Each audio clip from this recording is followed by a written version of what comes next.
As a young citizen of India, armed with technology, knowledge and love for my nation, with a vision of transforming India into a developed nation, I am joining Shobhit University. What about you?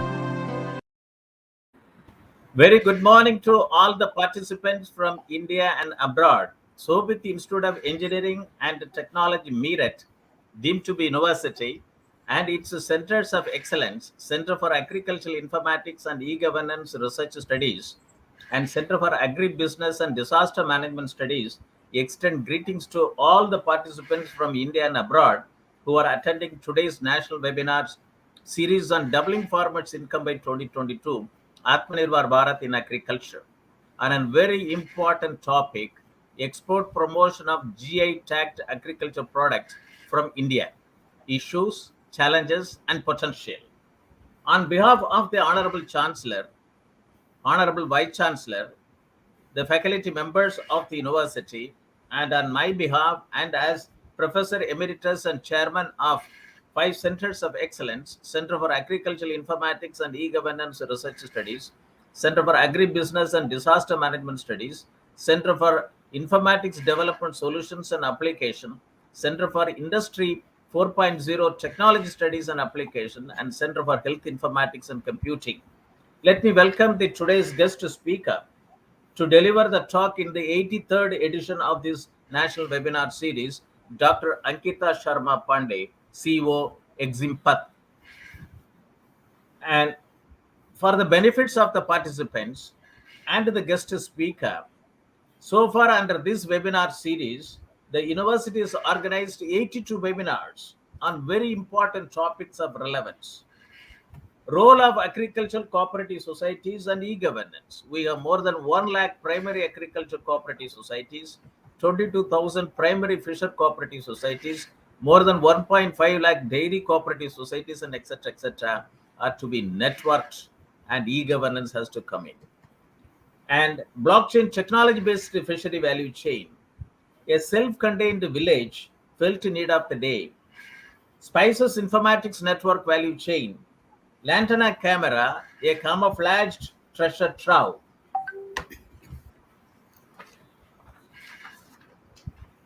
Smart hill agriculture, a digitalized hill agriculture value system. Mera mobile, Mera marketing, integrated mariculture, aquaponics, and precision agriculture, MAPA biofarms, in short, for income revolution. Smart tribal agriculture, optimizing value chains. Digital agri-tech and industry perspective. Land resources information system in India, present and road ahead. Weather decision technologies for increasing farm income. Big data in smart farming. Sustainable soil and land management for climate smart agriculture. Understanding market dynamics for increasing farm income. Role of technologies in mitigating crop risk.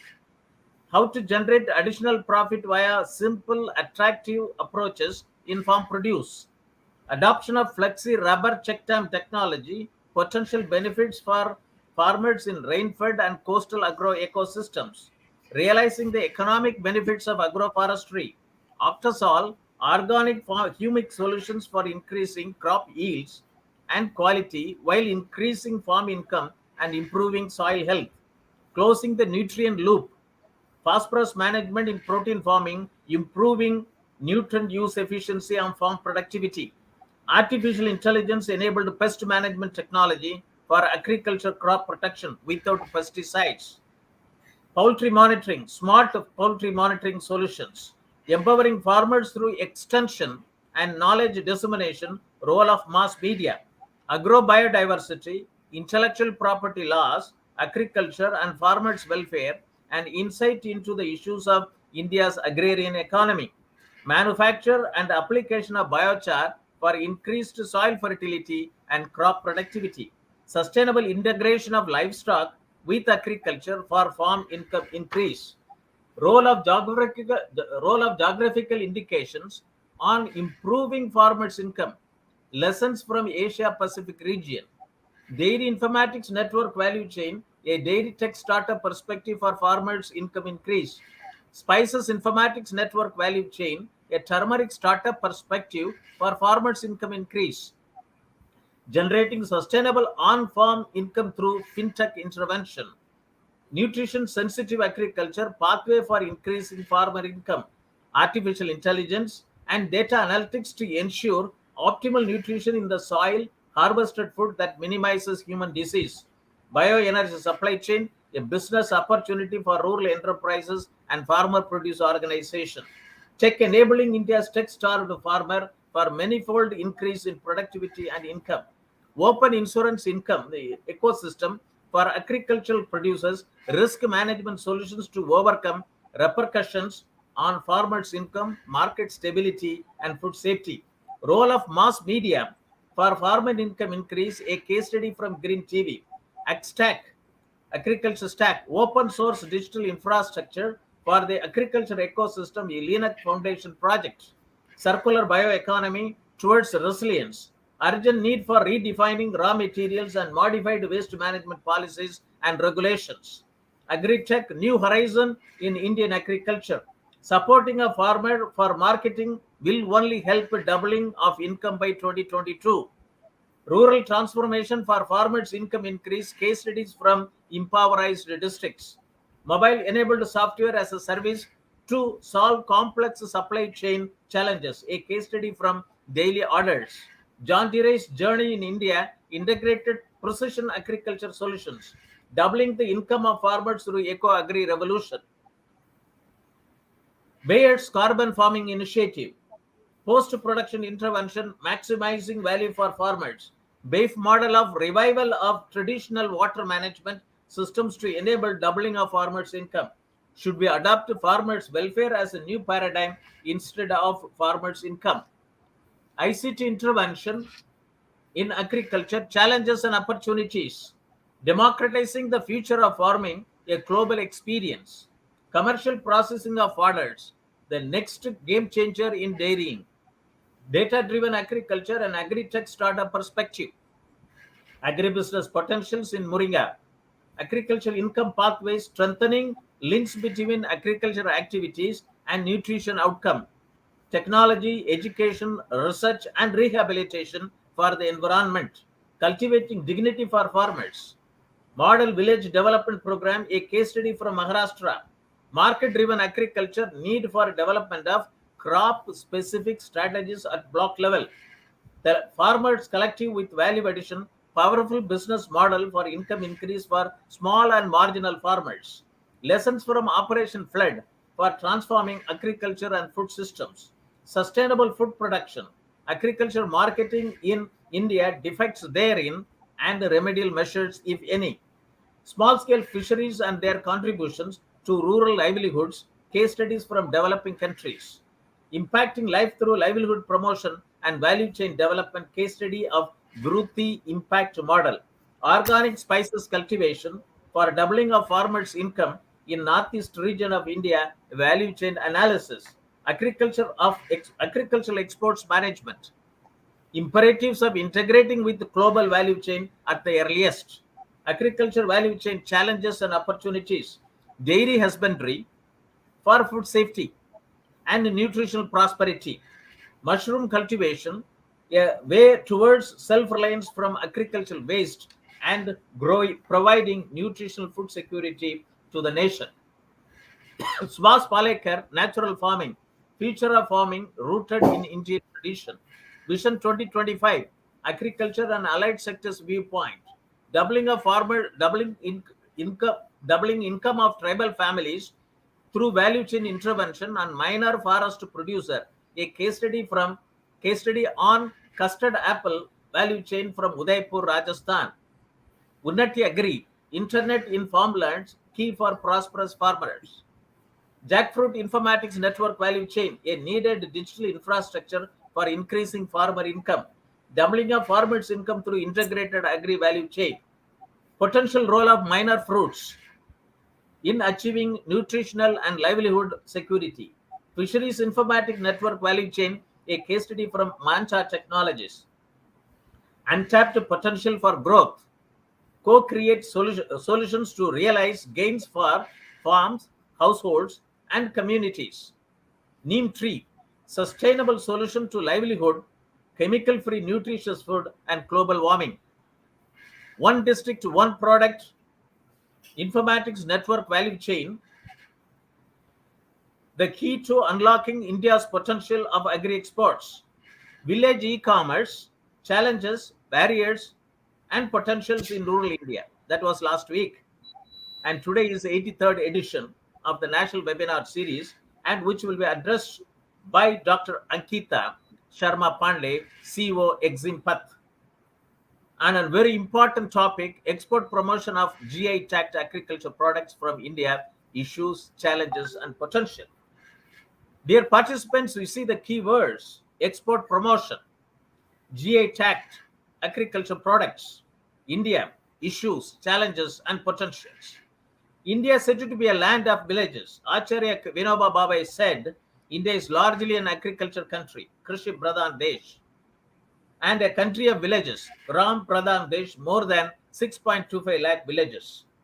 And it employs more than 50% of the India's workforce and contributes almost 19% of GDP. And it is a main source of food, employment, and income for 70 to 80% of the people suffering from hunger in developing countries. At present, agricultural livelihoods are severely being impacted world over as a result of anthropogenic global warming and climate change. Climate change has got both direct and indirect effects on agriculture productivity, including changing rainfall patterns, severe drought, flooding, and changes in the geographical redistribution of pests and diseases. And Indian farmers are facing serious problems. They are facing multidimensional problems: price fluctuation, debt, and lack of infrastructure and weather. Indian farming community consists of 14.5 crores operational holders, of which 85% farmers having small and marginal operational holdings. Farmer needs timely, location-specific, and personalized information for effective control on their production, risk, and then market their produce to identified market opportunities. I would like to quote our Honorable Prime Minister's Independence Day speech on 15th August 2021. He said, I quote, in the coming years, we will have to increase the collective power of small farmers of the country. We have to give them new facilities. They must become the country's pride. Chota Kisan, Bane Desh Ki Shan. On 20th February 2016, while addressing a farmers' rally in Bareilly, Uttar Pradesh, our Honorable Prime Minister Shri Narendra Modi said, my dream is to see farmers double their income by 2022, when the country completes 75 years of independence. And I also would like to quote some recommendations from the Doubling Farmers' Income by 2022 Committee Report 2018. I was closely associated with this committee during formulation of its plans, Volume 11 and Volume 12B. Volume 11 as a for Volume 11 and Volume 12B as its group leader. Volume 11 talks about empowering the farmers through extension and knowledge dissemination through ICT. Volume 12B talks about digital technology in agriculture. It talks about total digitalization of Indian agriculture through 7 mission mode programs. Digitalized agriculture, digital technology and innovation in agriculture, Digital India, Make in India, Skill India, and Startups India programs for transformational reforms in agriculture sector, smart irrigated farming, smart rainfed farming, and smarter tribal farming. Digitalized agromet advisories and agricultural risk management solutions. Digitalized agricultural resources information system and micro level planning for achieving smart village and smart farming. Digitalized value chain for about 400 agriculture commodities. Digitalized access to inputs, technology knowledge, skill agricultural finance, credit marketing and agribusiness management to farmers. Digitalized integrated land and water management systems, per drop more crop. And above all, the most important is digitalized farm health management for reduction of farmers' loss. And this involves farmers' health, public health, plant health, animal health, soil health, water health, and fish health and environmental health on a location, either farm level or village level. It is a $1 trillion data economy. If these 7 mission mode programs are operationalized at the farm level, farmer level, and village level, this can create 2.25 lakh agri-tech startups, one per every gram panchayat. And till now, many of the district level agriculture officers, block level agriculture officers, animal husbandry officers, and fisheries officers have not even read the Doubling Farmers Income Committee report. And this is where India stands. And Atmanirbhar Bharat, this is the vision of Prime Minister of India, making India a self-reliant nation, rested on 5 I's: intent, inclusion, investment, infrastructure, and innovation, and based on 5 pillars: quantum jump in economy, infrastructure, one that represents modern India; system, 21st century technology driven and vibrant demography; and demand, whereby the strength of our demand and supply chain should be utilized to full capacity. During the third, during the by through the third tranche of Atmanirbhar Bharat Abhiyan, agriculture sector got about 1.5 lakh crore as the booster, 1 lakh crore for agriculture cooperative societies and farmer produce organization and startups for boosting farm gate infrastructure, and 10,000 crores for formalizing of micro food enterprises and for following cluster based farming approaches, and 20,000 crores for PM Matsya Sambada Yojana to pay way for additional fish production and of 70 lakh tons over 5 years, and 13,000 crores to achieve 100% vaccination of cattle, buffaloes, sheep, goats, and pigs, and 15,000 crores for animal husbandry infrastructure, and 4,000 crores for promotion of herbal cultivation to cover 10 lakh hectares under herbal cultivation in 2 years, and 500 crores for beekeeping incentive initiatives. And we also have Amrit Call led up to 100. Next to 25 years strategic plan to make India new India through 4 priorities: 5 PM Kadi Shakti, inclusive development, productivity enhancement and investment, sunrise opportunities, energy transition, and climate action, and finally financing of investment. We have Sustainable Development Goals of UN and the Agenda 2030 to achieve the future we want. 17 Sustainable Development Goals and 169 targets to be achieved. And value chain development is which brings all the stakeholders engaged in production system on a common platform to contribute their best while ensuring fair deal and transparency. This includes all the input suppliers, technology delivering agencies, scientists indirectly engaged in developing appropriate technologies, and extension officers who are involved in capacity building and providing various services to the farmers. If the 7 mission mode program of digital technology in agriculture, as suggested by the Doubling Farmers Income Committee report 2018, if they are operationalized, we can achieve commodity value chain for about 400 commodities, very easily. And this value chain can be integrated with the global value chain. That's very important. And then developing rural e-commerce is very important. And this is how China, Alibaba Group, they started working from village e-commerce in China, and they proved it. And developing rural e-commerce has its own trends and challenges: self-reliance and creativity, and then local yet global. This is the clarion call of our Honorable Prime Minister: vocal for local to make it global. And this is also has been reflected in an article written by Ms. Sanchita Chatterjee from the Mekong Institute. The article is, published in March 2019. And the third component is human resources development, self-reliance and creativity at the farmers level, and local yet global. It is to creating globally accepted products that reflect, pride in the local culture. That is GI tax. And then human resources development very effectively.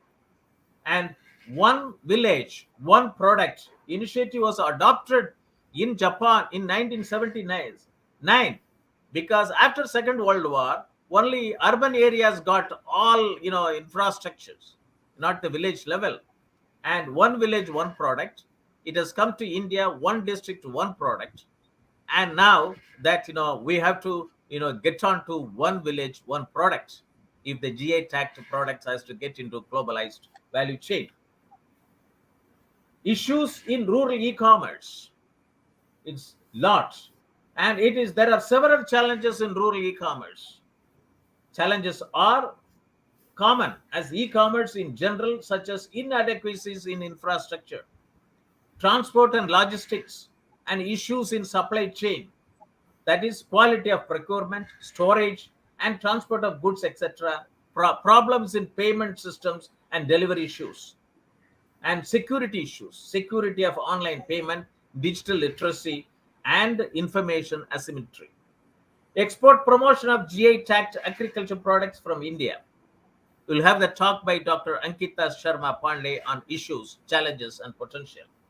On 20th May 2021, this webinar series had a talk by Mr. Sarbendu Banerjee, former technical expert, agriculture, technology and innovation, FAO Asia Pacific Regional Office, Bangkok, on a topic, role of geographical indication on improving farmers' income, lessons from Asia Pacific region. Well received.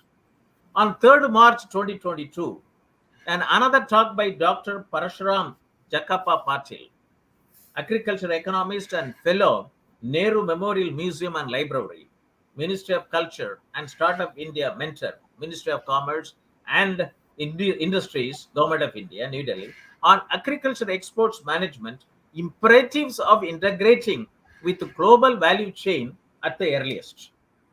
Geographical indication, tagging to protect tradition. GI means tagging to protect tradition. Geographical indication is a kind of intellectual property right that identifies goods originating from a specific geographical location and having a distinct nature, quality, and characteristic linked to that location. Protection of geographical indications leads to the overall economic prosperity of the manufacturers and producers. Furthermore, the marketing and promotion of the products with the GI tag enhances the secondary economic activities in that specific region, which in turn boosts the regional economic development. Geographical indications refers to a type of intellectual property protection which identifies goods with the geographical region. The GI tags are issued as per the Geographical Indications of Goods Registration and Protection Act 1999.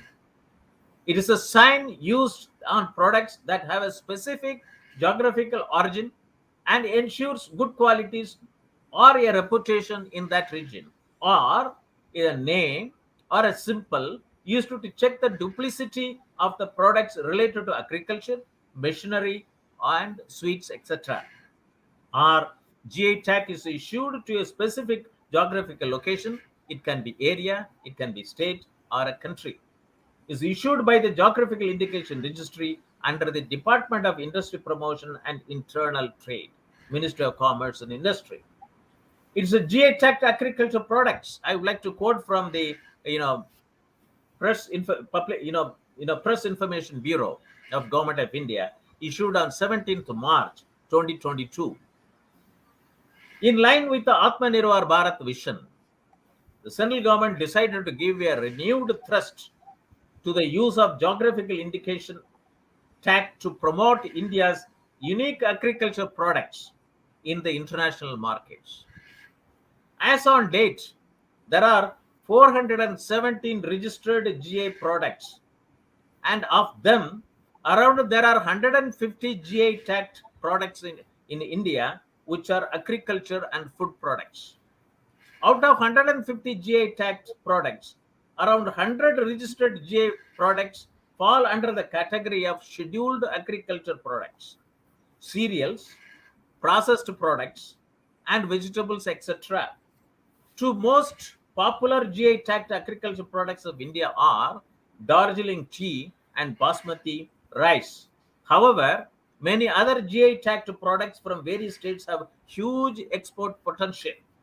Kala Namak rice, Naga mirch, Assam Kaji Nemu, Bangalore rose onion, Nagpur oranges, GA varieties of mangoes, GA tagged Shahi Litchi, Balia wheat, Madurai Malli, Bardhaman Mihidana, and Sitabok, Dahanu Kulvat Sapota, Jalgaon banana, Valakulam pineapple, Marayur jaggery, etc. Notable champions of GA products 2021 included export of Naga Mirchi, that is king chili from Nagaland to UK, black rice from Manipur and Assam to the United Kingdom, Assam lemon to the United Kingdom and Italy, 3 GA varieties of mango, Fasli, Kirsapati, and Laxman Bok from West Bengal, and 1 GA variety of mango from Bihar to Bahrain and Qatar, and around 30 kgs of a sample shipment of Jainahar Moa, a sweet meat delicacy from South 24 Bargana district of West Bengal, was sent to via Calcutta airport to Bahrain.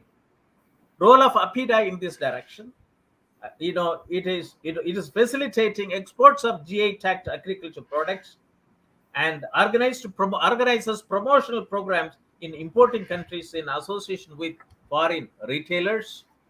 And APIDA also organizes buyer-seller meets to the unique GI products from Northeast India, such as Arunachal orange, Tripura queen pineapple, and Karbi Anglong ginger, etc.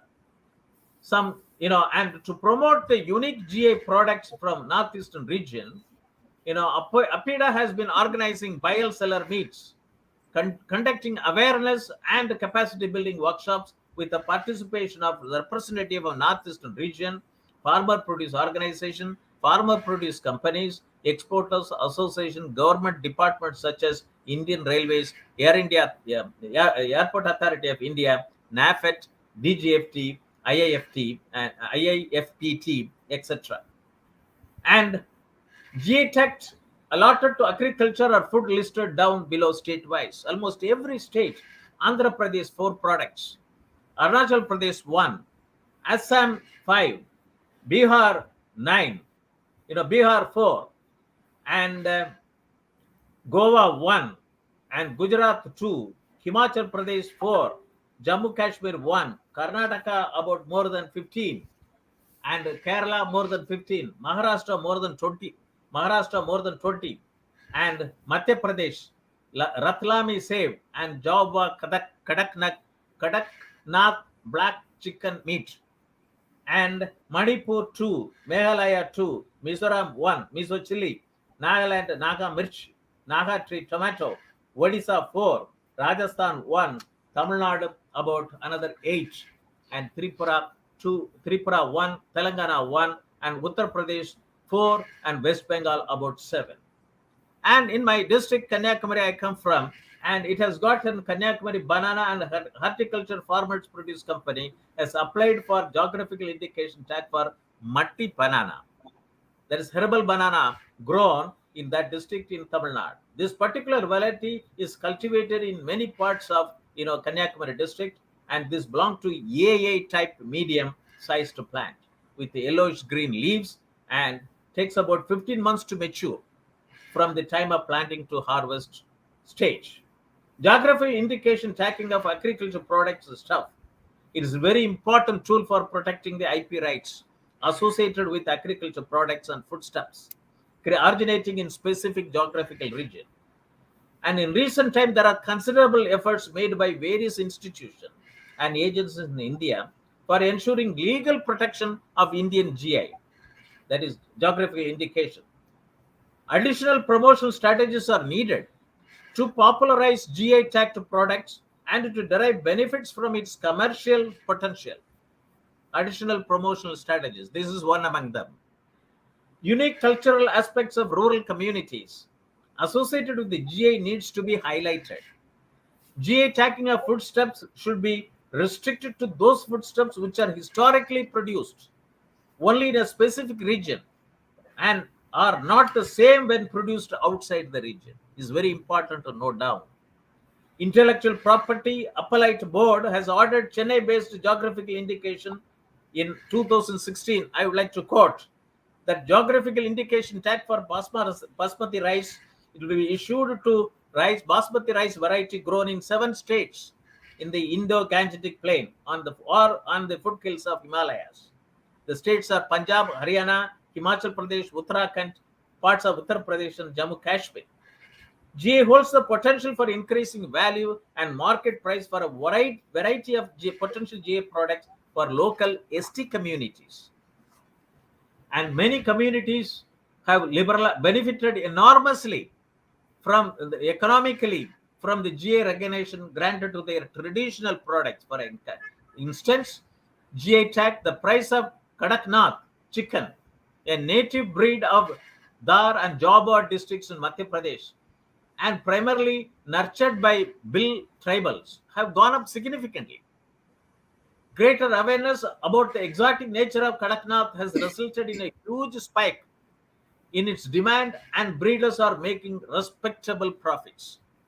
Similarly, GI tagged aromatic Araku Valley coffee, originally produced by the tribal population of Andhra Pradesh and Orissa, that eastern hill range, is now being exported as a premium lifestyle and health products.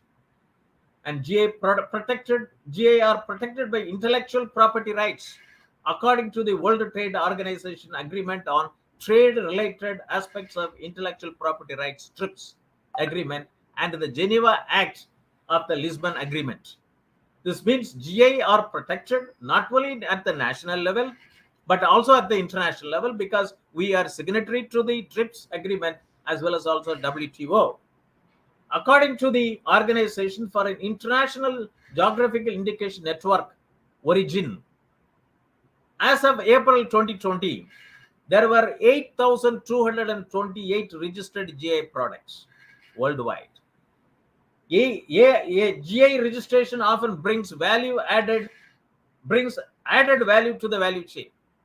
A GI registration often brings added value to the value chain that can benefit and empower our farmers and producers along the value chain. For example, through higher prices on the market or a better place. That's why the Doubling Farmers Income Committee recommends a digitalized agriculture value chain for about 400 agriculture commodities. And this has to be integrated with the global value chain at the earliest.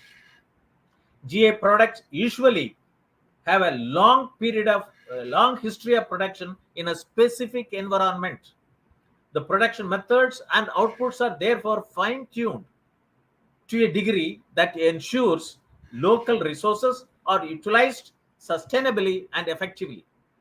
GA process helps to preserve this production system, including the biodiversity and landscape that are indispensable for maintaining the desired quality of the product. There is a problem in India. Even if a product is GI tagged, how would a buyer be able to judge how genuine it is? To address the issue, Department of Promotion of Industry and Internal Trade plans to launch a GI logo and a tagline. The logo will act as a certifying mark that can be used to identify all Indian products registered as a GI, making it convenient to recognize authentic GI products as per the July 24, 2019 circular. India must popularize GI products for farm products. India must popularize GI for farm products as per an article written in business Hindu business line by Gujarat Institute of gross development studies on 12th August 2021. It talks about, unlike in the domestic markets where the GI tag is yet to get established as a marketing tool, in the event of UE registration of Indian GI products, the different stakeholders should aim to launch a market for Indian GI products using the GI tag. Estimating the surplus available for exports for 3 consecutive seasons at least is essential. We have to have a database. Surplus available for exports for 3 consecutive seasons. To estimate the surplus, all the farmers within GI designated area and farm product producer collectives needed to be identified. These collectives can provide estimate of production and surplus available for exports. These collectives, along with the stakeholders involved in the value chain, can then be recognized as authorized users, which will automatically confer authorized user status for the individual farmers. It's a very good, protocol which has been suggested in this article. An appropriate authority should popularize the label around authorized user in the domestic market on the lines of Swachh Bharat Abhiyan, that GI stands for uniqueness and quality. This is necessary in the domestic market too. GI is a community right. I'm very happy to note that, and that's why I have put it over here. And GI products are economic assets of a region, vocal for local, to make it global. These are also, and from this national webinar series, I am making to the government that, as in the line of Swachh Bharat Abhiyan, you also have a slogan for GI, promote, popularize GI for farm products, and it will bring in more than doubling the farmer's income. And GI stands for uniqueness and quality. And these products are economic assets of region. It is a community right. And if used appropriately, they would help to double the farmer's income, farm income, and achieve a few of the sustainable development goals, SDG, automatically. And I also would like to quote a latest report which is published to Parliament, Rajya Sabha, on 15th June 2022. Department related Parliamentary Standing Committee on Commerce 170th report, 70th report, 170. Implementation of district as export hubs, including one district, one product initiatives, June 2022. 3 recommendations I would like to quote. The Parliamentary Committee recommends the government to address the issue of label claims for the pesticides used in the cultivation of Solapur pomegranate during its marketing and sale. Issue of label claims for the pesticides issued in the cultivation of Solapur pomegranate during its marketing and sale.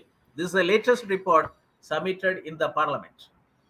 It also urges for undertaking steps to reduce transaction costs in exporting products and establishing linkages in supply chain, which would help in creating a viable trade ecosystem in the country. Establishing digitalized agriculture commodity value chain. The committee also recommends that a tracking mechanism should be devised to assess the export performance of such products.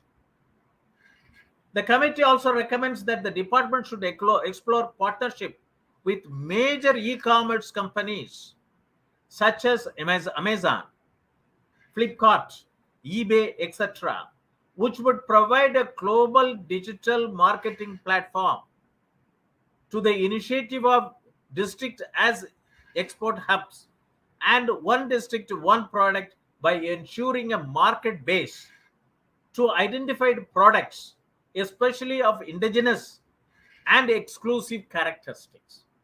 It's very nice. That's why when I was going through that, I thought that I should include this recommendation and give chance for the viewers to look into this report. And it is very important report. I gone through completely, but these three recommendations are relevant for this seminar. And also it talks about application of geospatial data and services. And in the doubling farmers income, we talk about the digitalized agricultural resources information system. I was the member secretary for this task force agricultural resources information system under the National Natural Resource Management System of Department of Space. The report is lying there since 2002. And this committee talks about application of geospatial data and services. The committee feels the usage of geospatial technology and would act as a pivotal component to both executive authorities and beneficiaries, including traders, in availing optimal gains from the initiative of district as export hubs and one district, one product, hence devising a common digital platform for data sharing and information on the geographical and socio-economic characteristic of the identified districts is imperative. These four recommendations are very important. With this introduction, let us now turn to the address by Dr. Ankita Sharma Pandey on a very important topic: export promotion of GI tagged agricultural products from India, issues, challenges, and potential. This talk will motivate and galvanize the participants watching over telecast through facebook.com/Shobhit University India or youtube.com/Shobhit University in or linkedin.com/company/Shobhit University for establishing village e-commerce, one village, one product value chain to promote and sustain vocal for local to make it global, our GI tagged farm products. Let us unlock the potential in India at the earliest. Let me introduce the guest speaker to the audience. Mr. Manish, can you put the profile? Dr. Ankita Sharma is currently the CEO, Exim and General Partner, Trip Capital. She has PhD, Masters in Foreign Trade, and Masters in Economics. She has been international trade advisor, consultant, and trainer to various industries and academic institutions. She strongly holds her expertise and consulting 50 plus companies in India and abroad. She has been conducting buyer-seller meets, national and international, facilitating exporters and importers on the basis of their requirements, and also facilitating for export finance from Drip Capital.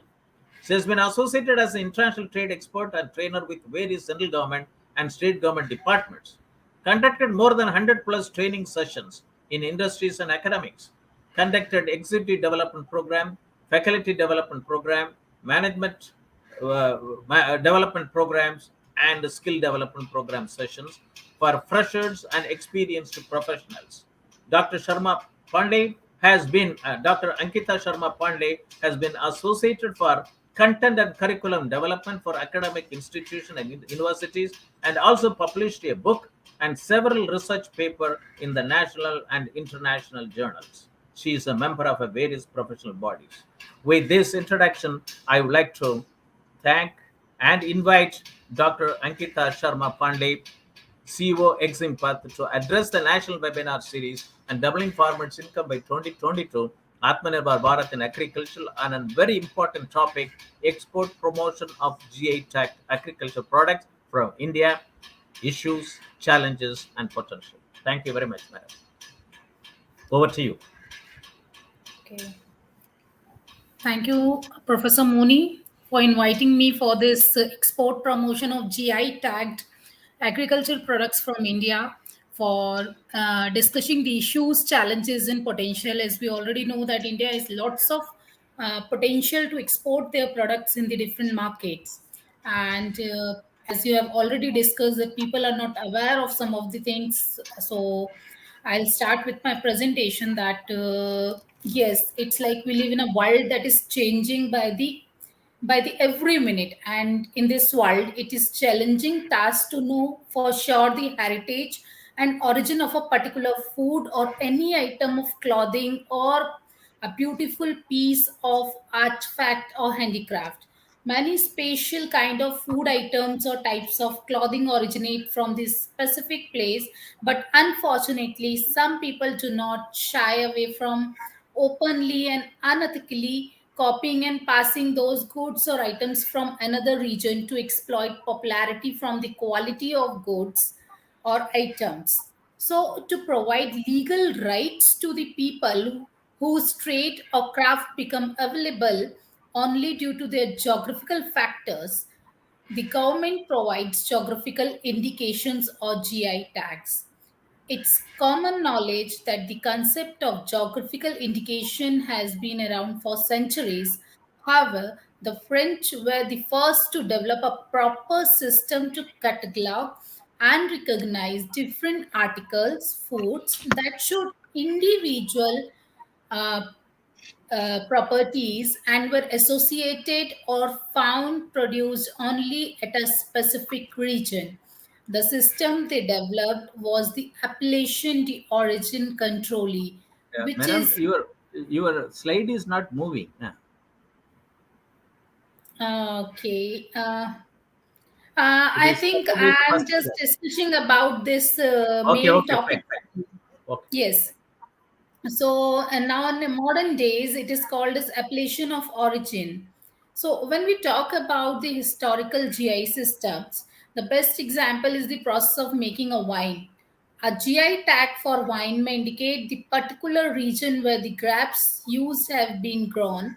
But not only that, the GI will also designate the type of soil, the particular patch of land in the vineyard, as well as the climate of that region.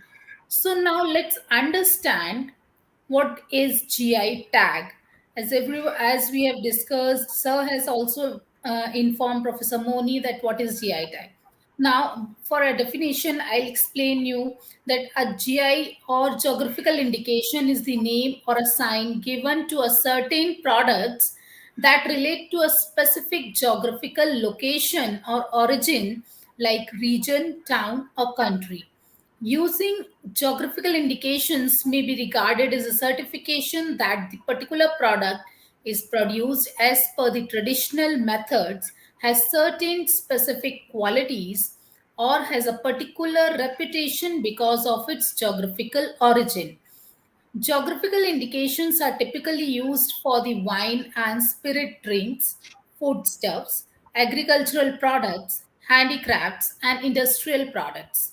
GI Tech ensured that none other than those registered as authorized users are allowed to use the popular product name. In order to function as GI, a sign must identify a product as originating in a given place. This is all about the GI tag. Now, how GI tag is granted in India? When we talk about India, Professor Moni has already told that we are having around 417 GI tagged. Out of that, 150 are the agricultural products. Now, if we talk about the grant, how we get the GI tag, so it's like as per the geographical indications of goods, Registration and Production Act 1999. The application of GI is open to all the producers of goods or an organization. The application must include the geographical map of the territory or region in the country where the goods are manufactured and the class of goods to which it shall apply. It should be in the prescribed form and a particular fee must be submitted with a signature. The application will be scrutinized and examined by the group of authorities. It is compulsory to get the GI registered to claim any rights in the respect of such indications. A product having a GI tag prevents unauthorized use of products and upgrades financial gain to the producers by exporting the products. A GI product price increase in the international market as the exports increase. Section 21 of the GI Act states that the registration provides a right to file a suit for infringement. Section 23 certifies that there is a prima facie evidence of ownership and validity of GI or the GI tag products. Uh, Now, let's understand who accords and regulates geographical indications. It's like geographical indications are covered as a component of intellectual property rights, IPRs, under the Paris Convention for the Protection of Industrial Property. At the international level, GI is governed by the World Trade Organization Agreement on the trade related aspects of intellectual property rights. In India, geographical indications registration is administered by the Geographical Indications of Goods, Regulations and Production Act 1999, which came into force with effect from September 2003. The first product in India to be accorded with GI tag was Darjeeling tea in the year 2004-5. Now I'll talk about the benefits of GI tagged. What are the main benefits if suppose your product is like a GI tagged?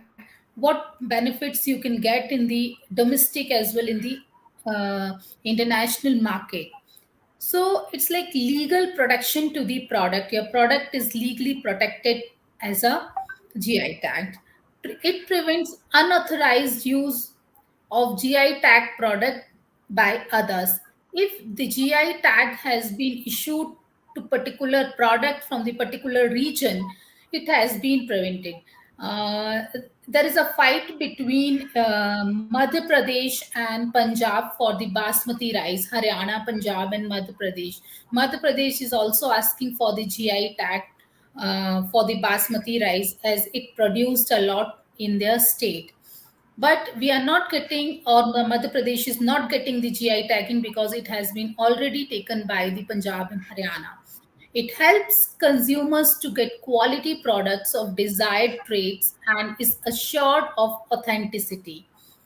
It also promotes the economic prosperity of producers of GI tag goods by enhancing their demand in national and international markets. Along with the benefits, there are certain issues which are associated with GI tags as well.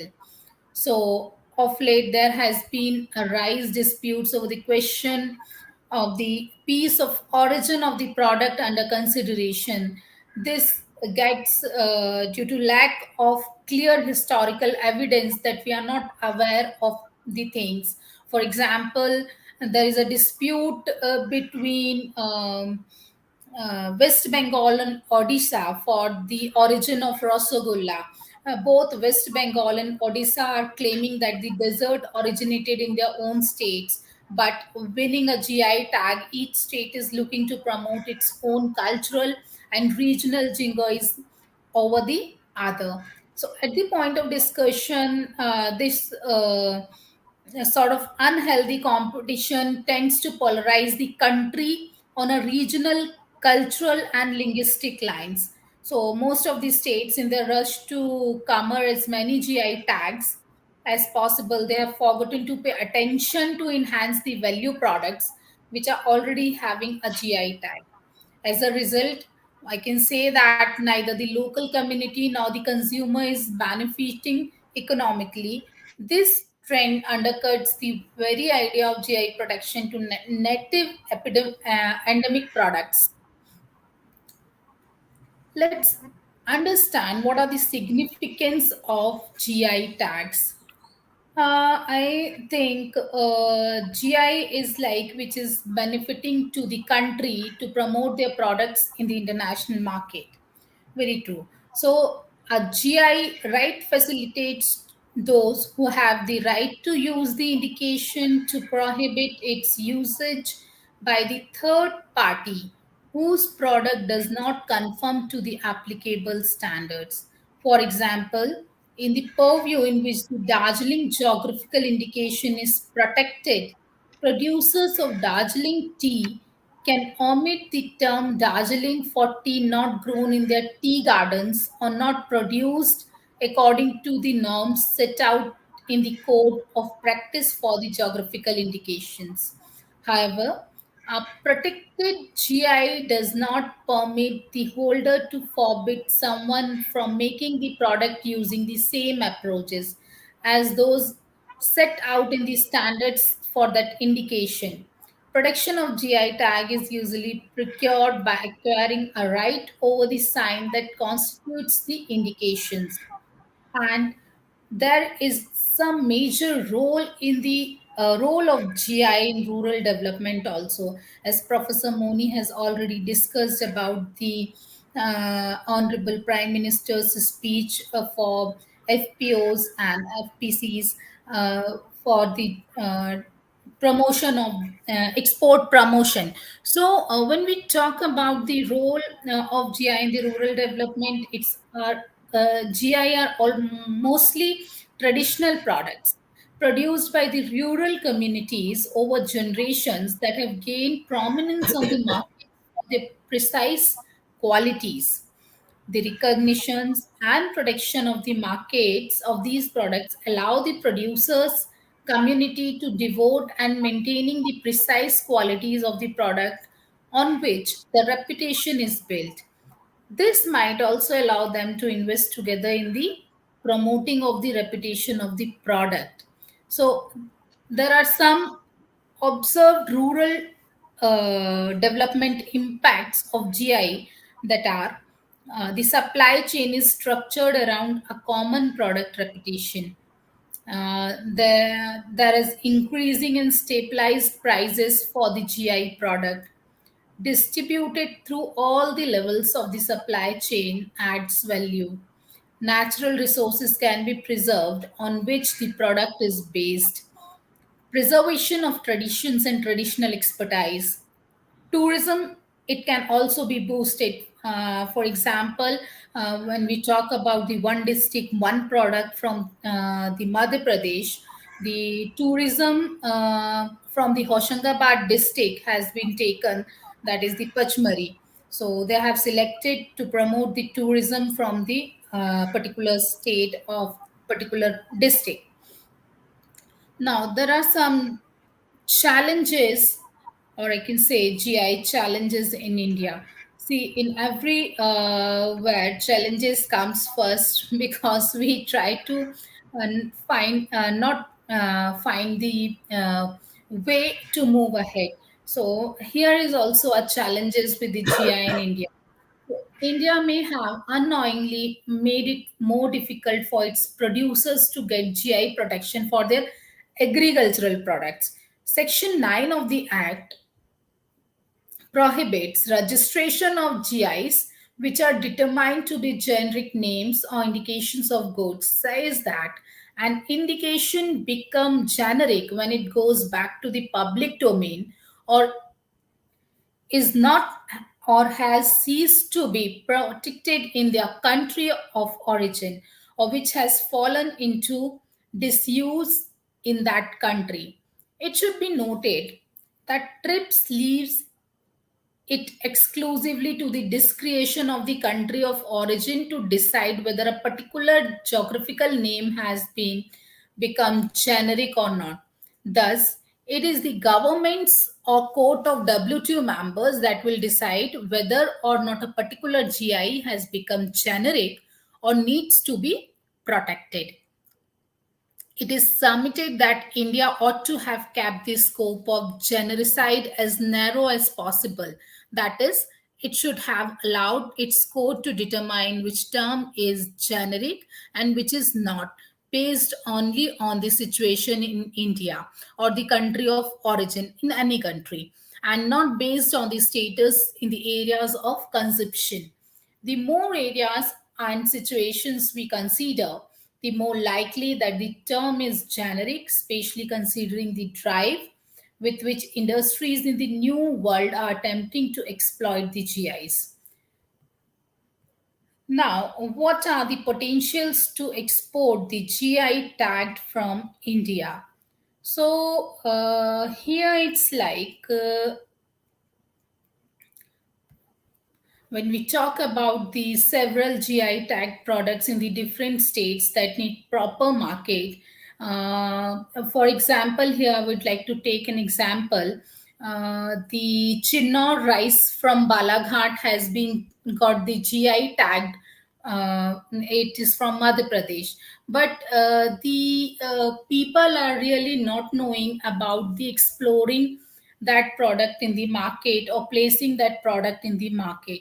And many GI tag product hold potential to boost exports.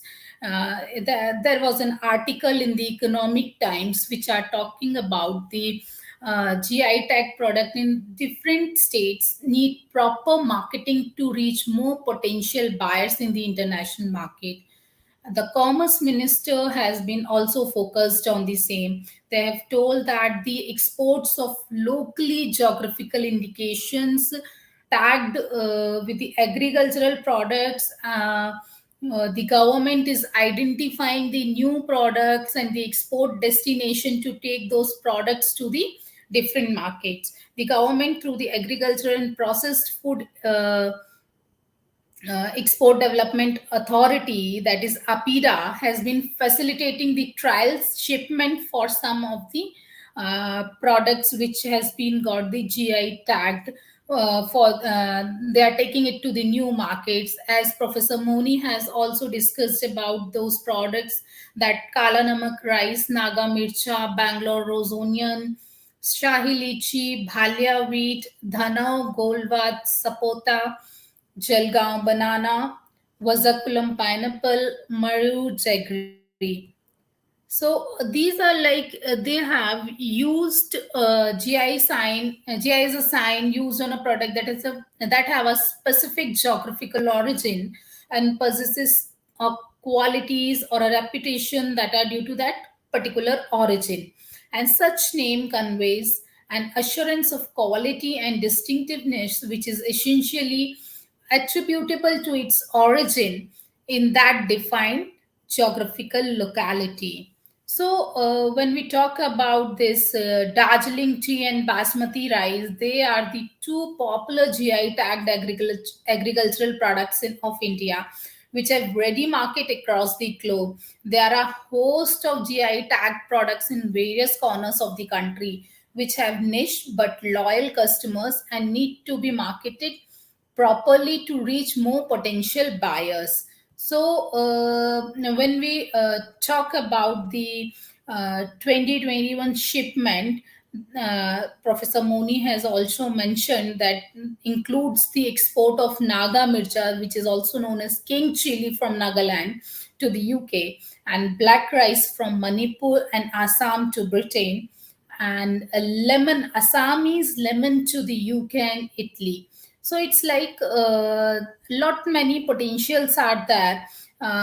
We have to reach to the correct person from where we are getting these products. The procurement should be proper, the delivery should be proper to the countries, and apart from the GI tag products, if we see that yes, this is the product which should get the GI tag, we should work on it. Next, it's like geographical indication protection, which is very much important, because when we talk about the geographical indication, protection should be there for your product. So it's like we can protect and preserve it has been already protected and preserved in various countries and regional systems through a wide array of approaches, and often using a consolidation of two or more approaches. So there are some three major ways to protect a geographical indications: so-called sui generis system, that is spatial regime of protection.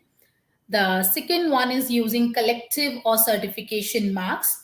And the third one is techniques concentrating on business practices, including administrative product approval schemes.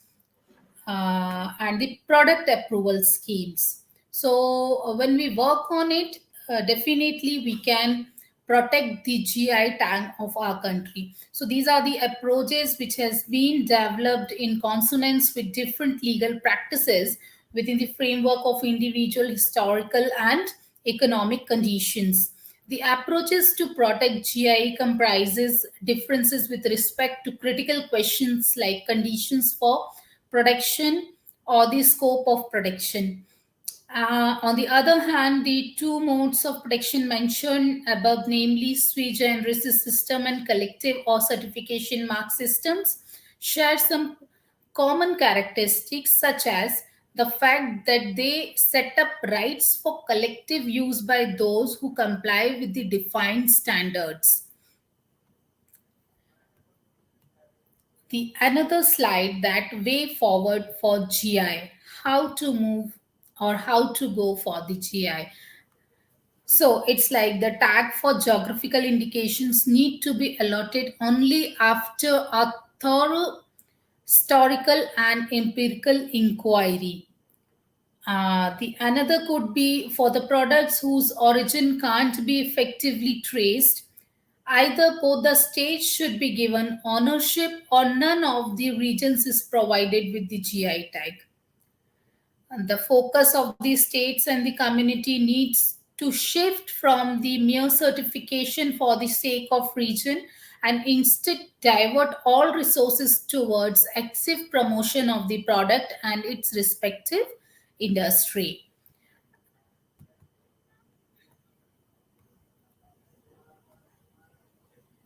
Now, this is the important and the main topic, which is headed that export promotion of GI tagged agri products from India. So, lot many things has been discussed with Professor Moni, that the government is set to give a renewed thrust to the GI tag for promotion of a unique agricultural products with a high commercial potential in the global markets. It is in a plan to organize uh, global buyer seller meets from the different countries, also the different states, to promote their agro products in the different global markets. It has been already discussed about the Darjeeling tea and Basmati rice, which has the potential and which are already exporting to the different countries, and they have created a global market, niche global market for their GI tag products. So, as on dates, again, there are 417 registered GI products, and of these, around 150 GI tag products are agricultural and food products, out of which more than 100 registered GI products falls under the category of scheduled agricultural products like cereal, fresh fruits, vegetables, processed products, etc.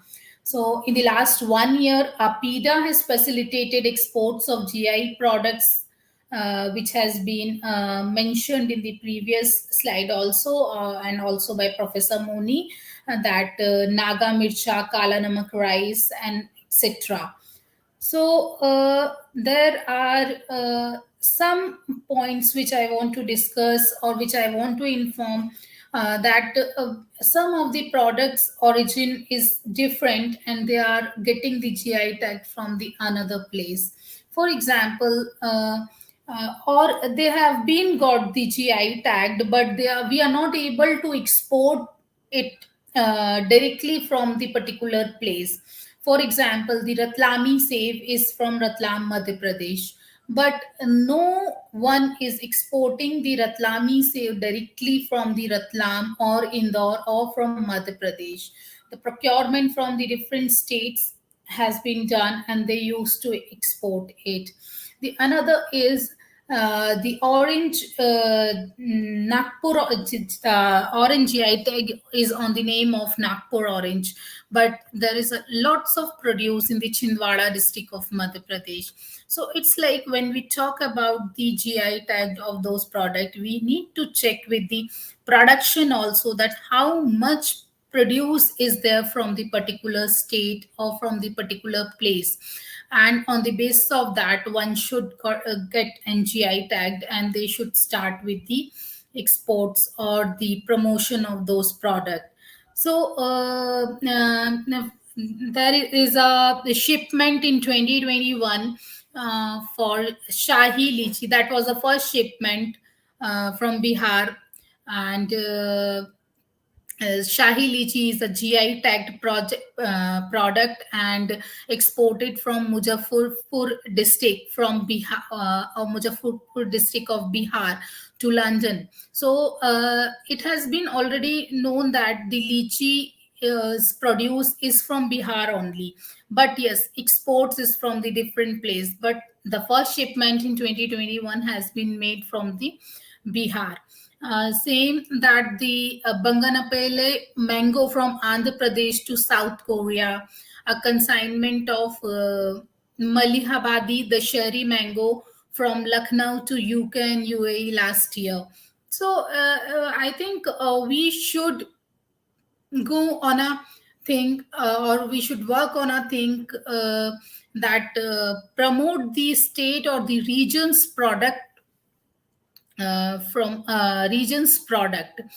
So to promote the unique GI product from the northeastern region, there are the buyer seller meets has been conducted by the APIDA, and lot many capacity building programs, because the people are having potentials to export, but lack of awareness makes them to or stops them to export directly from their region. So, and there was like APIDA has assessed the things that GI products with export potential include Sangli resins, Nagpur orange, Dhanua, Golak, Chiku, Marathwada, Kesar mango, Jalgaon banana from Maharashtra, and etc. Lot many things are there. So we have to work, as sir was discussing, on the one district, one product, one village, one product.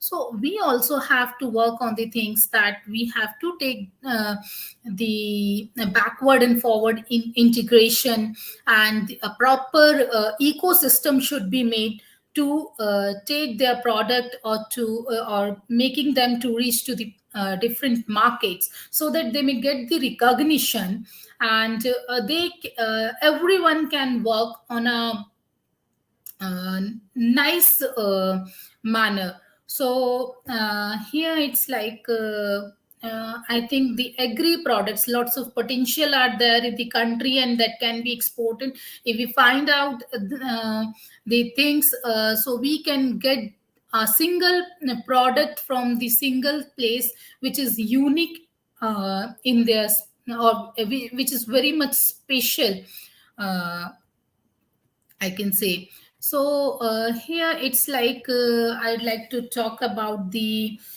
geographical indications of goods that are defined, and that aspect of industrial property which refers to the geographical indications referring to a country or to a place situated therein as being the country or a place of origin of that product. So under Article 1, 2, and 10 of the Paris Convention for the Protection of Industrial Property, geographical indications are covered as an elements of IPRs. Typically, the GI tag conveys an assurance of quality and distinctiveness, which is essentially attributable to the fact of its origin in that defined geographical, locally, region, or country. They are also covered under Articles 22 and 24, the trade related aspect of intellectual property rights agreement, that is TRIP, which was part of the agreement concluding the Uruguay round of GATT negotiations. And the promoters of geographical indications regard them as strong tools for protecting their national property. Opponents, however, considered GI as a barrier to trade. So everyone should go, if you find that your product is like go for is eligible for the GI tagging, one should go for it and work on it. And it is not wrongly said that GI Act 1999 is still evolving and its roots are still not very strong to protect its infringement. GI laws are new to India and need a strict interpretation to provide full protection against the infringement. The place of origin or manufacturing of any product is given due to importance under GI because such a place is exceptionally distinguished because of its climate, location, and produce. Before registering a GI, all the criteria should be kept in mind for its eligibility. From the commercial point of view, every entrepreneur wants to earn more and more profit by selling the products which consumer demands, and every customer wants standard quality. Your screen has become blank. Just to see. Okay. Oh, I it's come to think the last slide. this image is not uploading. Hmm. Okay, yeah. Yes. So that was So, the image which it is is showing, a video or not video, that was the image which is showing the different GI tagged products from the parts of country. okay. Yes. So I think there is a problem in uploading that image. I'll show that. Uh, so it's like from the commercial point of view, every entrepreneur wants to earn more and more profit by selling the products which consumer demand, and every consumer or customer wants standard quality, original product. But sellers fraudulently sell imitated goods for the sake of profit, and every country has different varieties of goods which are in outstanding blends of its rich culture, climatic conditions, and India being a diverse country in every term has a different state which is rich in their respective culture. So it should be kept in mind those products representing the heart of place should be preserved and provided full protection from any kind of infringement, and then we can definitely go for a good move, and exports it can be increased with these things. So here was a slide which is showing the different products. Yeah, let me see if I can add the another.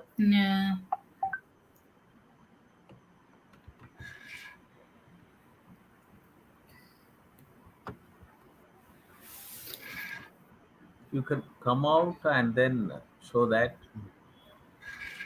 Okay,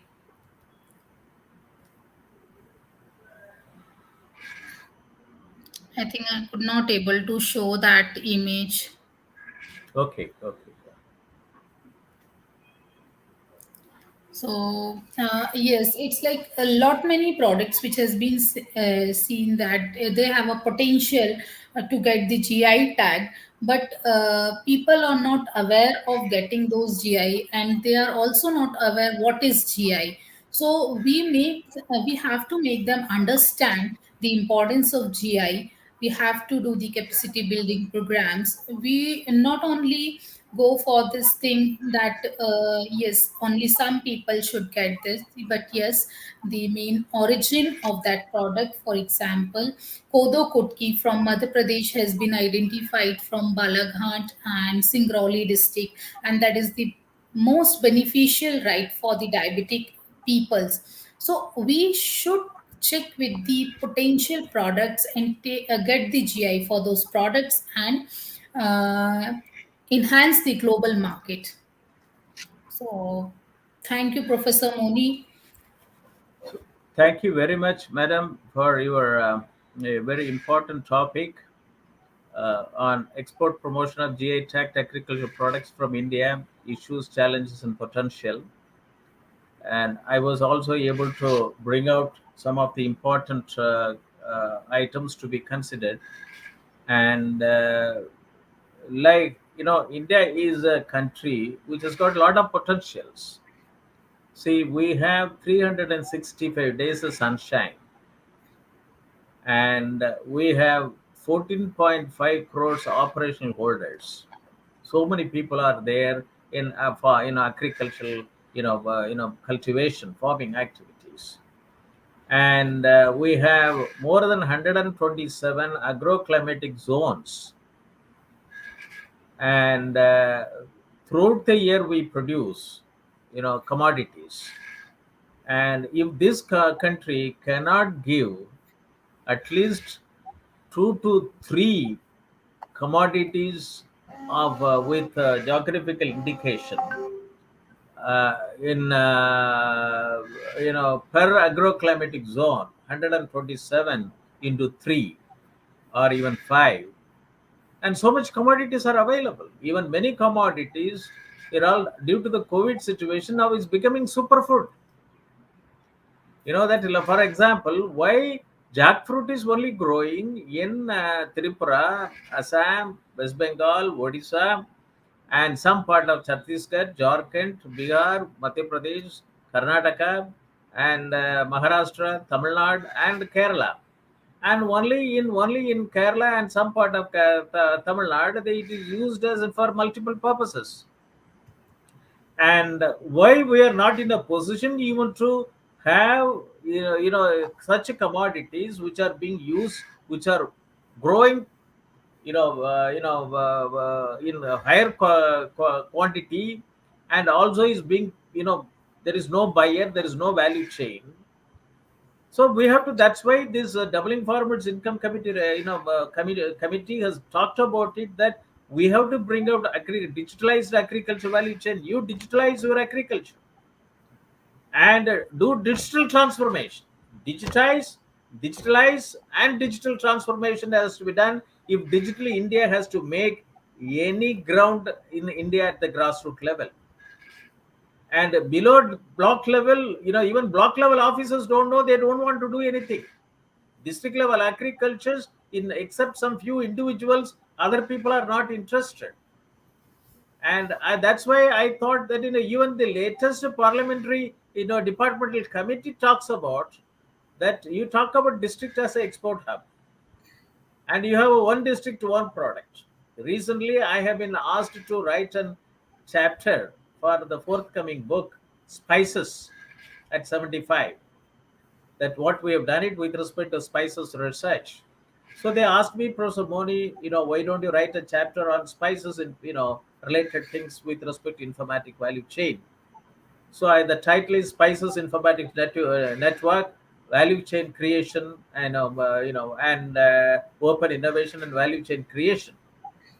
And it is very important that the Ministry of Food and Food Processing Industries have identified 111 districts as is a one district one product. They identified as spices. And I have brought out, the book will come, and that the chapter, that what is needed to bring out a spices informatics network value chain. In this 83rd editions, at least 4 webinar talk I had on spices informatics network value chain. And also we had a regional workshop with our NGO ECO. They also signed an MOU with the university to look into that agriculture commodity value chain specific to northeastern region. And turmeric, and then also that what are the real challenges in value chain. So it means that today our entire agriculture science curriculum, agriculture education, has to have a complete paradigm shift. That is the reason only that this is many agriculture science graduates, they don't want to go and do farming. They want to become an agriculture officer or a bank officer, nothing more than that. And we have 450 commodities, livestock commodity, and then the fisheries commodities and natural resource management. If you would like to, if I would like to quote that statement by the former chairman of Hindustan Unilever Limited, while addressing the shareholders meeting in 2012, he said it. Rural India can give $1.9 trillion additional contribution to the existing India's GDP in 2012. Now you add it is a dollar, valuations and so on and so forth. And we can achieve easily if rural India is adopting technology, and there is a 150% concentration on rural India. If India is an agrarian economy, and if there is a total concentration on agrarian economy, and all educational institutions, IIT, NIT, Triple IT, IIM, central universities, 1,500 universities, both public and private university, 4,500 engineering colleges, 8,000, 18,000, around another 36,000 non-engineering colleges, who teach, who provide higher education institution. So it is necessary for these higher education institution and research bodies to give top priority for agrarian economy. Do research. You may produce people for corporate sector for other countries, but India is based on agrarian economy, and every institution has to contribute their research work first on Indian agriculture, Indian agrarian economy. Rest is for your own interests. And the taxpayers' money should go for research and development and extension for every operational holders. If India is an agrarian economy, this is what I practice. I promote it. And even then, since I was a part of the doubling farmers' income, the reports are there. Neither the Ministry of Electronics and Information Technology, nor the Ministry of Education, nor the Ministry of Agriculture, nor the Niti Aayog have taken interest to operationalize the 7 mission mode programs as a mission mode project for operationalization at the grassroots level. And and because of the different parties are ruling state level, they don't want that central government schemes should not reach the grassroots level. They are not interested. And then these, that's why I thought that as a former Director General, National Informatics Center worked for more than 35 years in bringing out bottom up level, grassroots level, digitalization process. Initially 87, 512 districts, and 95 as a man who brought IT blueprint for agricultural, computerization, digitalization, and then converting agriculture, all these IT project which I introduced since 1995. I thought that it is an agriculture informatics, the discipline this country needs it. Our rural youth need to have an MTech level program in agricultural informatics. They have to become startups. They have to work. They have to help 14.5 crore operational holders. 85% of them are small and marginal farmers. They need informatics-led agriculture development, and at least one agri-tech startup per each gram panchayat. 2.25 lakh agri-tech startups are necessary to bring in complete paradigm shift in thinking in bringing technology. And we have 650, 680 gram panchayat, krishi vigyan kendras. China has got about more than 6 lakhs skill development centers for agriculture sector. And I don't know what the National Agriculture Skill Development Council is doing it. And, needs is that we need at least one agriculture skill development council in every gram panchayat, a center working for our farmers. And that's what I have even, in a meeting which our Honorable, Defense Minister and Honorable Agriculture Minister had it on 15th August in the House of 2020 during the farmers' strike. The 15 experts were called. I was one among them. I told both the Honorable Ministers that when there was no farm law, I was introducing computerization. I was walking barefoot in the district level. And through Vigyan Bhavan, I had a conference to have national conference on informatics for sustainable development in 95. Promoted various products, IT projects, and then 15 informatics network program was launched even when the internet was not there, even before national e-governance program came in India in 2005. And then I thought that there is a lot of rural distress. I should convert as an academic informatics program, as a program like agricultural economics and agricultural statistics. Rural students has to have an IT in agriculture as a basic discipline. Agriculture as an unstructured problem. Today, people talk about AI and big data analytics. You don't have a farm-wise data. You don't have a farmer-wise data for the last 25 years, and you have only statistics. Statistics is normalized, and you don't have raw data. Then where will you apply artificial intelligence? Where will you do big data analytics? And this is why that I thought that that's why we need a national database, comprehensive national database on farm wise. It's very essential. Farmer and farm are the two activity on which everything has to be built up. So that is why this is the first university, private university in the whole world to have such two centers of excellence: Center for Agricultural Informatics and E-Governance Research Studies, Center for Agribusiness and Disaster Management Studies, where we have launched MTech in Agricultural Informatics. 4-year agriculture science and 4 years IT has been compressed into 2 years of MTech in Agricultural Informatics to train BSc Agriculture Science graduates, BTech engineering students, and postgraduate non-engineering students to get into agriculture. It's very important. And they should become an agri-entrepreneur, rural innovators, agri-startups. And then 400 agriculture commodity value chain, Center for Agribusiness and Disaster Management Studies. We've launched an MBA in Agribusiness Management Studies. It's the first university. And then it's a BTech level programs and BG level programs and the diploma level programs. And this is very essential to digitalize and to undertake digital transformation of Indian agriculture. It is, if you don't do that, and next lockdown, agriculture is not going to help India. I totally agree with you, Professor Moni, and I think.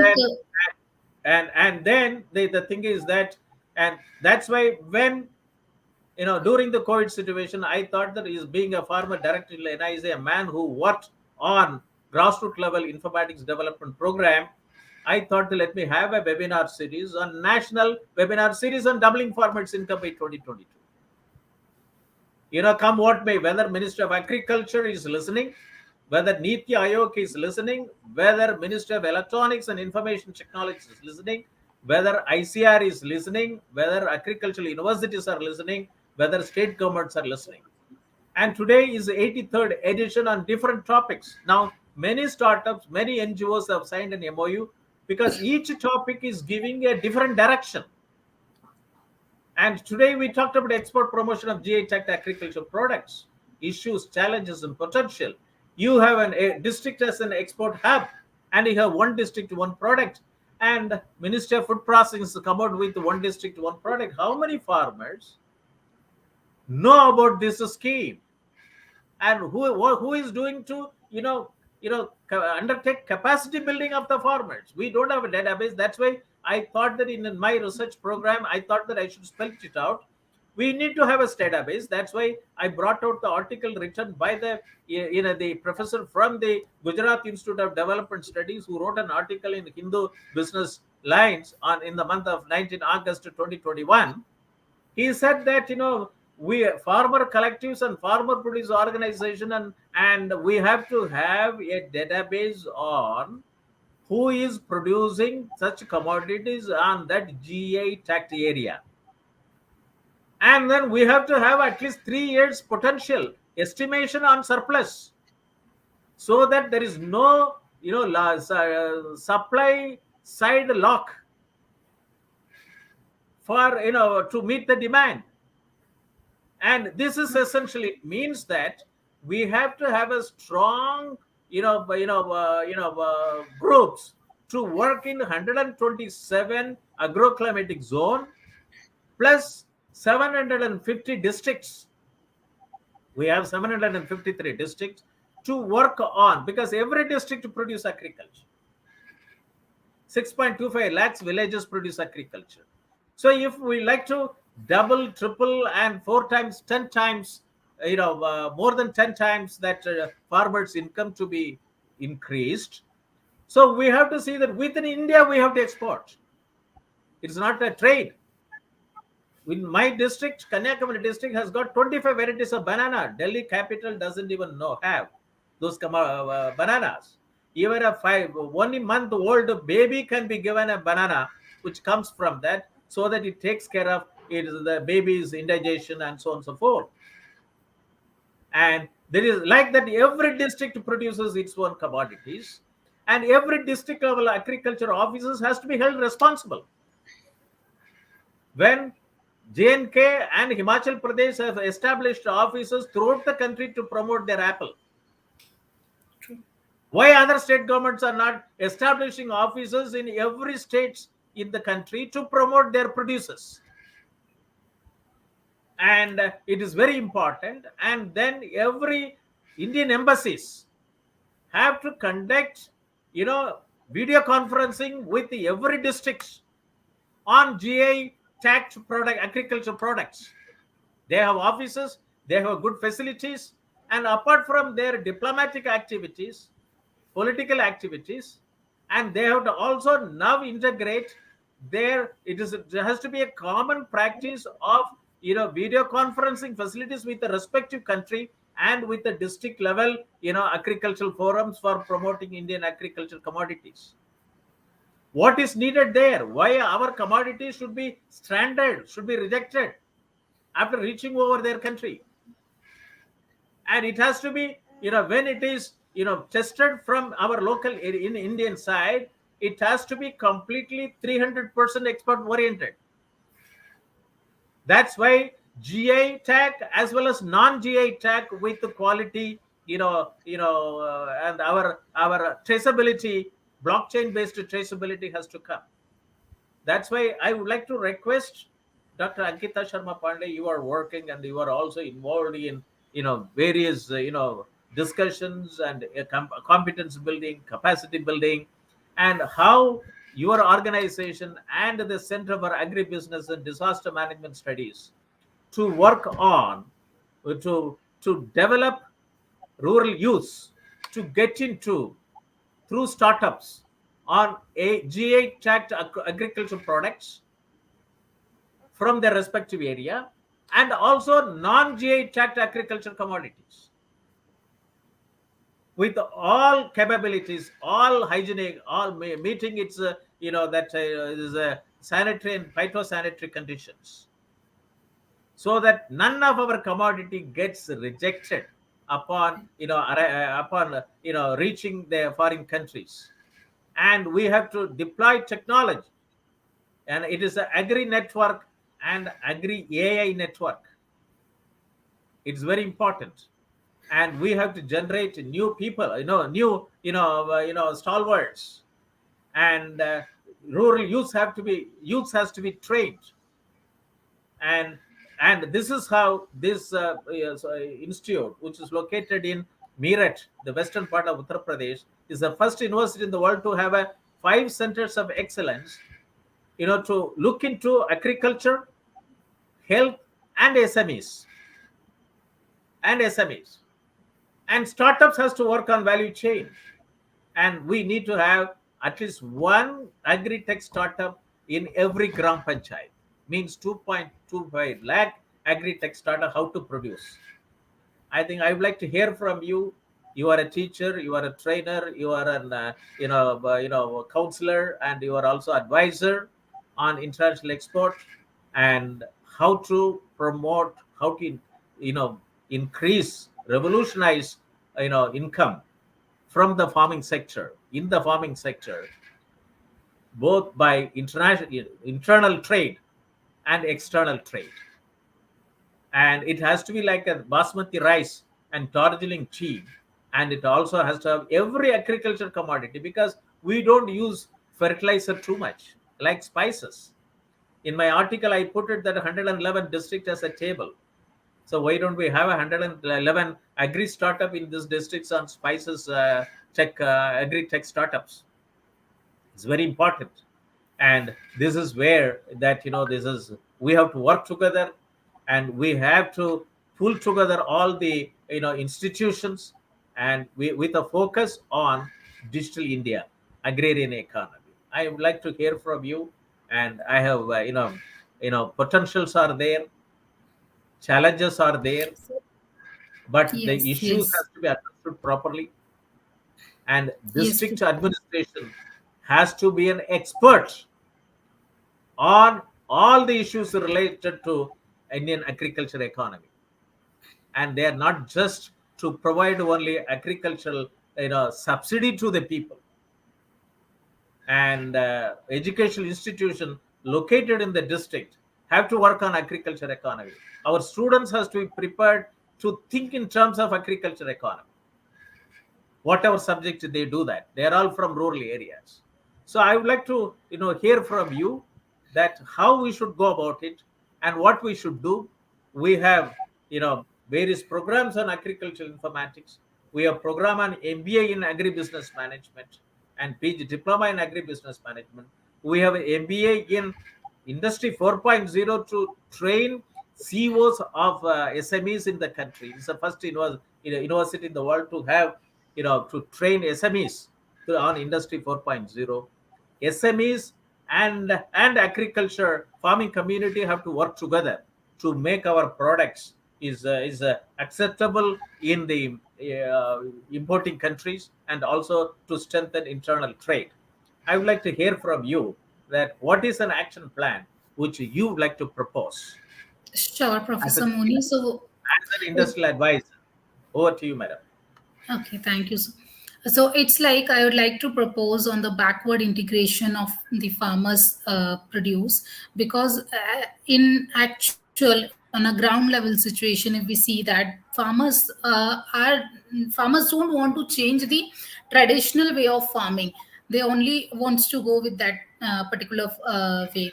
So we should go for the capacity building program, or the we have to create a value chain for them. We have to, as you have already told about the gram panchayat level, everyone, every agri-tech startup should be there.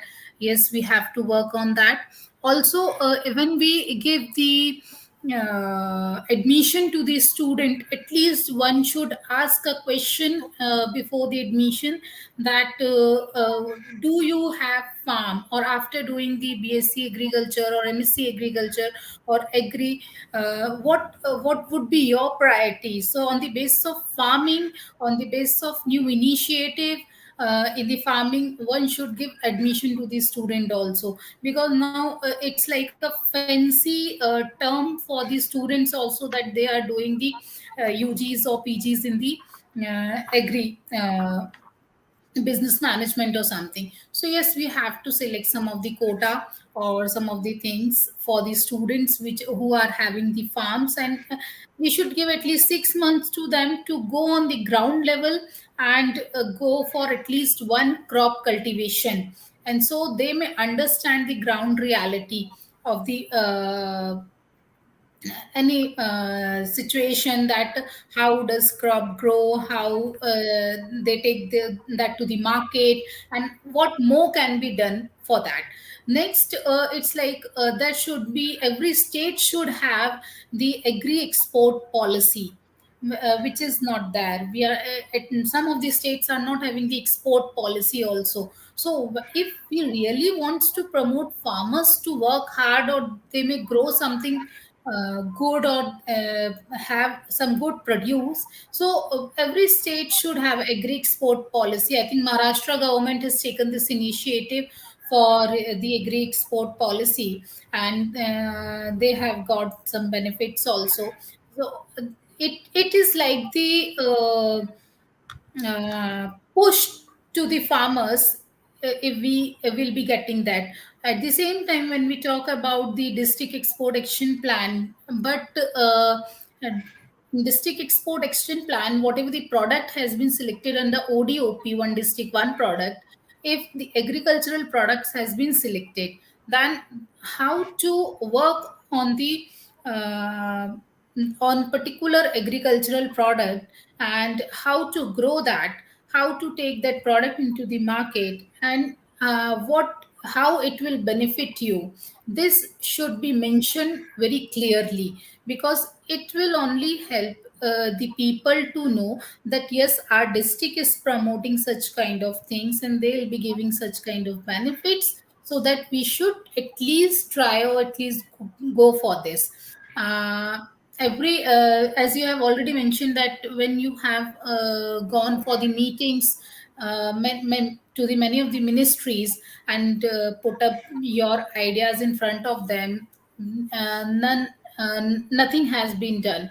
So we should make a group of peoples from the different states who can work on the different agri exports, and the products from the GI tagged, if they are GI tagged and not able to export to the different markets also, we should work on that also, that what's the reason the product has been got the GI tag but we are not able to take to the different markets. What's the major issues with that? So these are the very small things. And on I just want to say that we really have to work hard on a ground level, because the ground level situation is totally different from the people who are sitting in the offices and making the images about the people. The main problem is about the supply chain also. Lot many people are involved in that and the prices are getting high, the farmers are not getting the actual price of their product. So we have to work on that. And yes, the if we talk about the gram panchayat, then sarpanch is there, so he also has to take some of the initiative with the local NGOs or something, so that they can farmers can benefit it for that. No, it is very nice, madam. It is, that, the time has come that, we thought that from the university, we should, even though it is a university with India as a whole, we have a both local and national and global, perspective.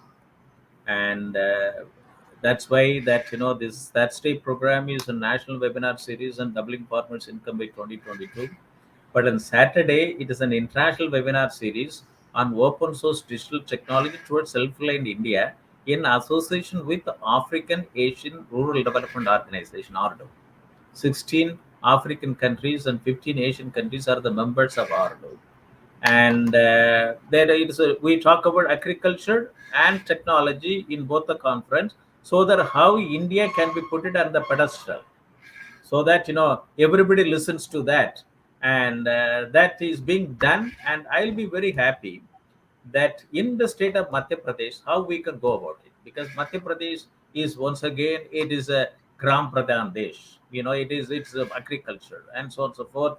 I personally know that how the present chief minister, that when in his earlier avatar, when he came and met the Mr. Sarat Pawar when he was the Union Agriculture Minister, say that this is, and the type of discussion which I had them, that then it gave an yeah, something like an movement for Mr. Sauraj Chauhan, that the Honorable Chief Minister of Madhya Pradesh, to make wheat surplus rather than going to the central government for subsidy. He made it as a wheat surplus during his period.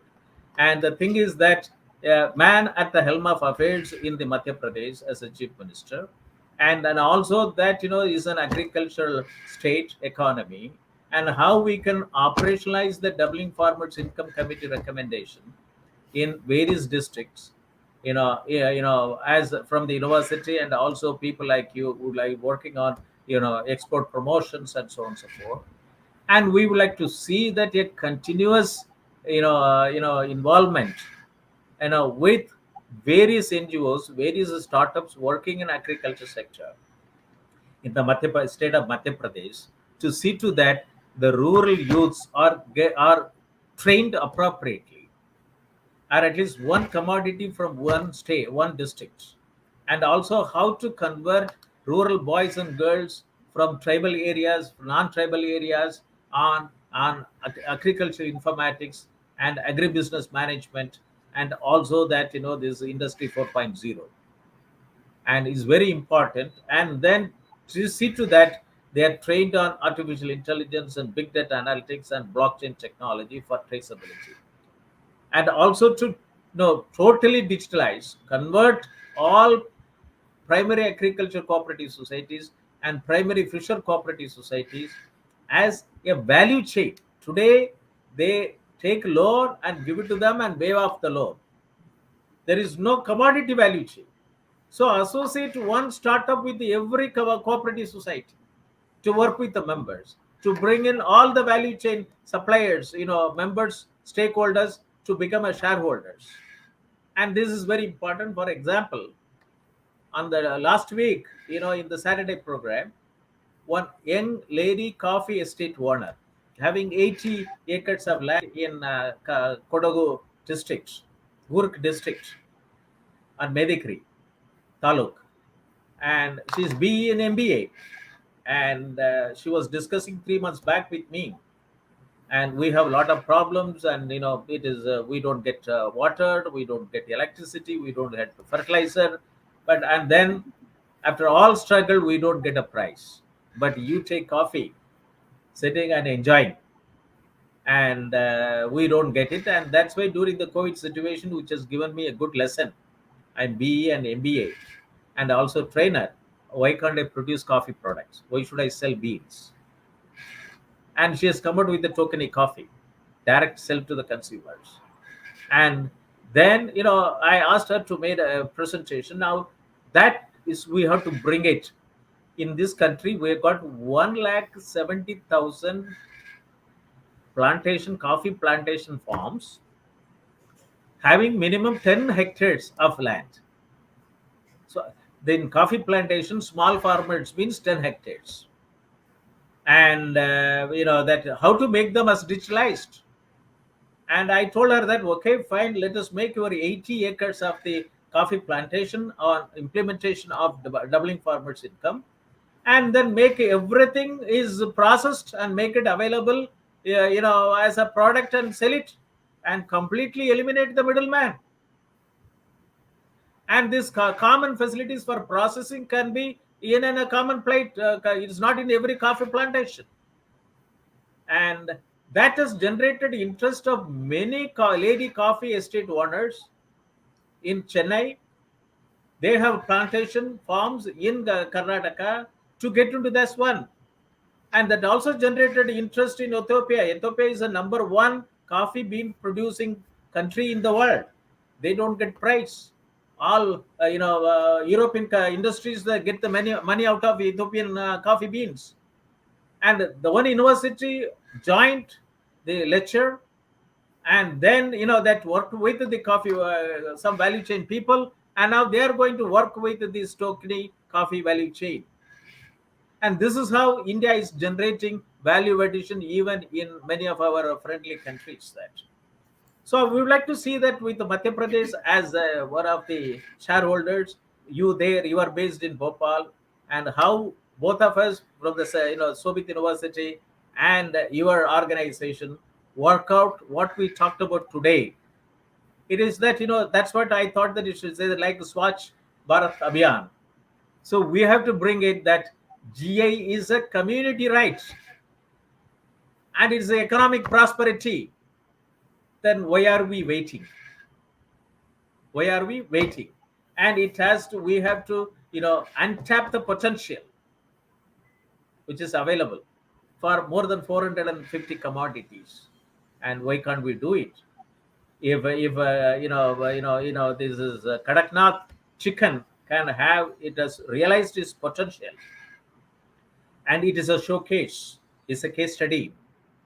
And why can't we do it? We can, almost I used to have it in the doubling farmers income committee report.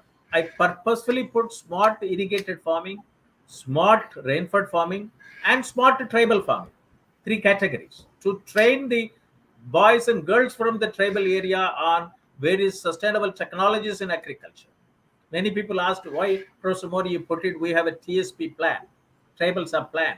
I think the tribal sub plan is there for the last 30 years. What do we do it? How many people have been trained? Every ministry gets the tribal sub plan and they spend it. They publish paper, nothing at the ground. There are many schemes which are not integrable at the grassroots level for the benefit of a village. It doesn't get converge at the village level. It's all stopped at the district level, not even at the block level. So the time has come with BharatNet, and which brings it high-speed internet speed to the Gram Panchayat level, and how we should promote it.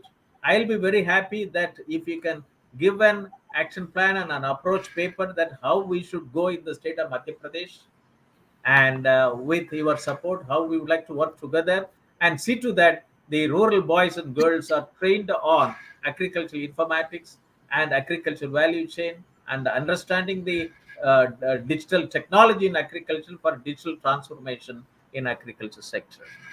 So thank you very much, madam. And this is a very important area. And as it's rightly said, many people don't understand, but this has to be propagated to put more money in the hands of our farming community. So thank you Definitely. very much, and thank you very much for your time and in your busy schedule, and you were able to spend at least 2 hours with us, 1 hour 55 minutes, and let us send a strong message to the all the shareholders and and stakeholders of the agriculture value chain to get into the to go for strong export promotion of GI tagged agriculture products, and let us look into issues, let us understand the challenges, and let us exploit the potential which are available. And Sure. thank you very much. And with this, I would like to thank Honorable Chancellor, Honorable Vice Chancellor, and the participants from India and abroad for participating in this program. And let us, work together. And for more research inquiries, please contact Professor Moni Maraswamy, Professor Emeritus and Chairman, Center for Agricultural Informatics and E-Governance Research Studies, Center for Agribusiness and Disaster Management Studies, and former Director General, National Informatics Center, Government of India, New Delhi.